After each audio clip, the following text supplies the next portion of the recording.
Imagine a world where the skyline of Vienna was not crowned by Stephen's Cathedral, but overshadowed by the crescent banner of the Ottoman Empire. Or picture a scenario where Sultan Bayezid I, the Thunderbolt, had crushed Tamerlane at Ankara and gone on to cement Ottoman power a century earlier than in our timeline.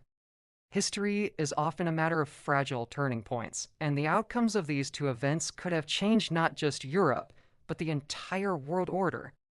And before we dive into this journey of alternate history, let me mention something important.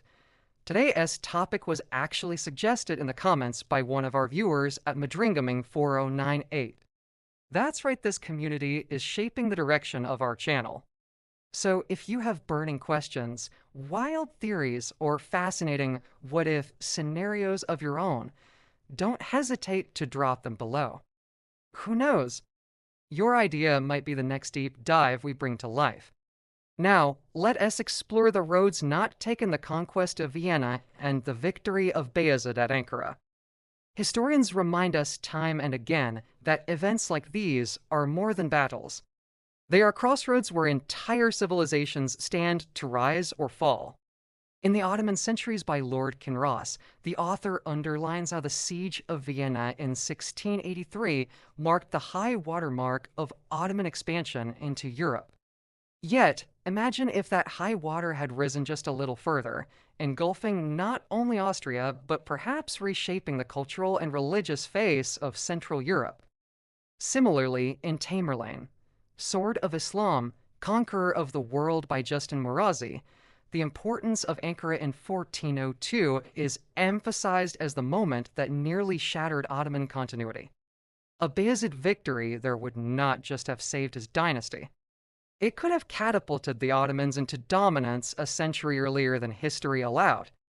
But let us begin with Vienna, 1529, the first great Ottoman attempt.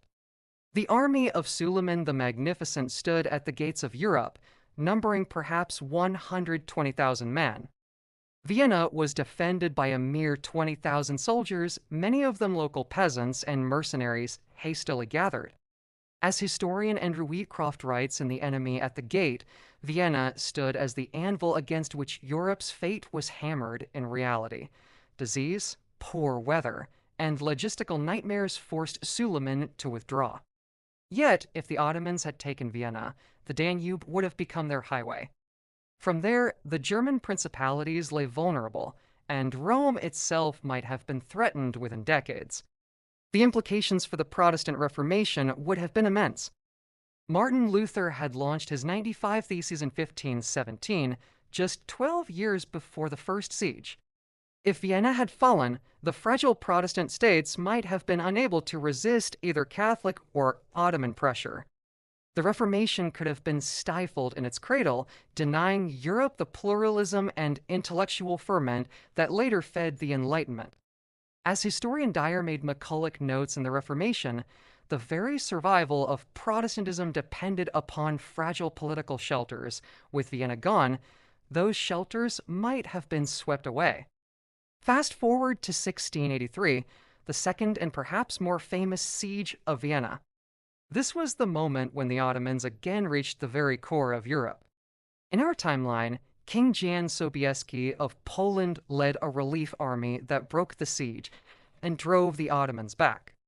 But in an alternate timeline where Sobieski was delayed or defeated, Vienna might have fallen once again. This time, with gunpowder empires at their peak, the Ottomans could have installed permanent governance over Austria. Imagine Mozart composing under Ottoman patronage, or German philosophy arising under the shadow of the Sultan's court. A Europe where Vienna fell in 1683 would be one where the Habsburg dynasty never rose to dominate, and the Holy Roman Empire itself might have fractured irreparably. Now, let us turn the clock further back to the year 1402, when Bayezid I faced Tamerlane at Ankara. Bayezid was known as Yildirim, the Thunderbolt, for his lightning conquests. In the years before Ankara, he had subdued much of the Balkans, even threatening Constantinople decades before Mehmed II would capture it in 1453. As historian Halil Nalk notes in the Ottoman Empire, the Classical Age, Bayezid's campaigns carried the Ottomans to the brink of an empire that spanned both east and west. But fate intervened in the form of Tamerlane, the Central Asian conqueror whose disciplined cavalry shattered Bayezid's army. The result was catastrophic. Bayezid was captured and died in captivity. The empire fractured in a civil war known as the Ottoman Interregnum, lasting over a decade, until his son Mehmed I reunited the realm. This delay meant that Constantinople survived until the mid-15th century, and Europe gained precious time to recover and adapt to Ottoman threats. But had Bayezid won, there would have been no interregnum, no fragmentation. Constantinople could well have fallen around 1410 or 1420, a century earlier than in our timeline. What would this mean for the Renaissance? The fall of Constantinople in 1453 sent Greek scholars fleeing westward, carrying manuscripts that helped ignite the Renaissance in Italy. If the city had fallen earlier, these manuscripts might have arrived sooner, accelerating Europe's intellectual rebirth, or conversely, they might never have reached Italy at all, being absorbed instead into Ottoman libraries. A Bayezid victory could have reshaped not only political boundaries, but the very flow of knowledge and culture between East and West. Consider also the age of exploration. In our world, Portuguese and Spanish navigators sought sea routes to Asia, largely to bypass Ottoman and Arab intermediaries controlling trade. If Bayezid had created a stronger, earlier Ottoman Empire, this incentive might have come even sooner. Columbus might have sailed west not in 1492, but perhaps decades earlier under pressure from an even more dominant Ottoman trade monopoly.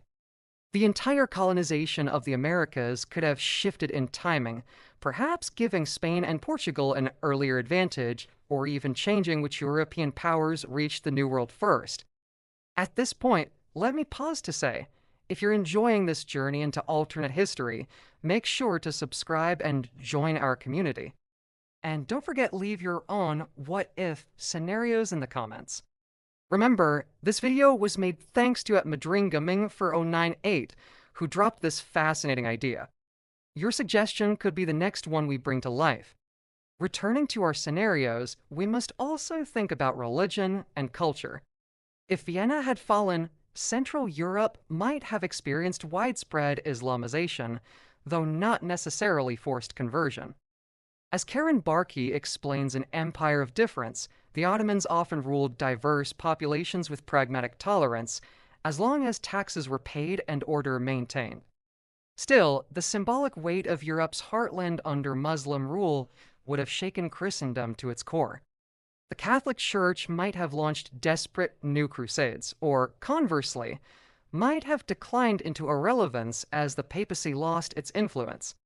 On the other hand, a Bayezid victory at Ankara would have meant an even more self-confident Ottoman state by the 15th century. Without the disruption of the interregnum, they might have pressed deeper into Hungary and the Balkans sooner. Venice, long the maritime rival of the Ottomans, might have been subdued earlier, shifting Mediterranean dominance decisively eastward. The balance of power that allowed Renaissance Italy to flourish might have been cut short by Ottoman hegemony. Military historians like John F. Gilmartin J.R.B. in Gunpowder and Galleys emphasize that the Ottomans were masters at adapting military technology. A stronger, earlier Ottoman Empire would likely have embraced gunpowder weapons even faster, creating an unstoppable juggernaut in the 15th century. Europe might have faced not centuries of balance, but outright Ottoman supremacy well into the modern era. Yet history, as we know, did not unfold this way. Vienna withstood the sieges, and Bayezid fell at Ankara. These defeats and delays gave Europe the breathing space it needed to modernize, explore, and eventually surpass Ottoman power. But exploring these alternate roads helps us appreciate how fragile the balance was, how close the world came to a radically different outcome. And so we close the speculative journey with a reminder. History is not inevitable. It is a tapestry woven from countless threads of chance, decision, and consequence. The Ottomans might have ruled Vienna, Bayezid might have triumphed over Tamerlane, and our world might look unrecognizable today. But because they did not, Europe had time to forge the Renaissance, the Reformation, and the age of exploration forces that reshaped the globe. So, what do you think? Would a world where Vienna fell or Bayezid triumphed be better, worse, or simply different? Share your thoughts below, and don't forget to leave your own what-if scenarios for future videos. After all, the history we explore tomorrow may be born from the question you ask today.